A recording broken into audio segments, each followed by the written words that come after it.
Rakesh Reddy Congress party Chandragiri నియోజకవర్గానికి నన్ను సమన్వయకర్తగా మా పార్టీ నియమించడం జరిగింది. దానికి సందర్భించి ఈరోజు ప్రెస్ మీట్ పెట్టుకోవడానికి, నన్ను ఇంట్రడ్యూస్ చేసుకోవడానికి ప్రెస్ మీట్ కండక్ట్ చేయడం జరుగుతుంది. నేను ఎంతో కష్టపడితే తప్ప ఈరోజు ఈ గుర్తింపు రాలేదు.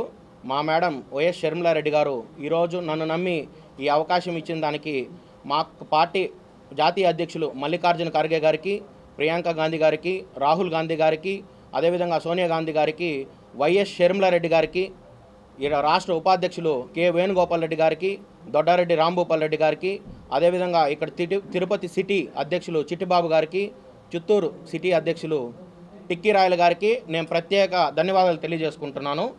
ఈరోజు చంద్రగిరి నియోజకవర్గం కాంగ్రెస్ పార్టీ కంచుకోట, రాష్ట్రంలోనే అతిపెద్ద నియోజకవర్గంగా ఉంది. ఈరోజు కాంగ్రెస్ పార్టీ పరిస్థితి అక్కడ ఏ విధంగా ఉందో, ఏ పరిస్థితుల్లో ఉందో మీ అందరికీ తెలుసు. నన్ను నమ్మి ఇంత పెద్ద బాధ్యత మా మేడం వైఎస్ షర్మిలారెడ్డి గారు నా మీద పెట్టింది. ఆమె నమ్మకాన్ని ఒమ్ము చేయకుండా కాంగ్రెస్ పార్టీ ఎవరైతే పాత కార్యకర్తలు, నాయకులు ఉన్నారో అందరినీ కలుపుకొని కాంగ్రెస్ పార్టీ బలోపేతానికి నా వంతు కృషి చేస్తూ, ఎంత టైం అయినా ఏ టైం అయినా అందరు కార్యకర్తలకు అందుబాటులో ఉండి రాష్ట్రంలోనే చంద్రగిరి నియోజకవర్గం మొట్టమొదటి విజయానికి నేను పునాదులు వేస్తానని చెప్పి మా పార్టీ పెద్దలందరికీ తెలియజేస్తూ నమస్కారాలు తెలియజేసుకుంటున్నాం.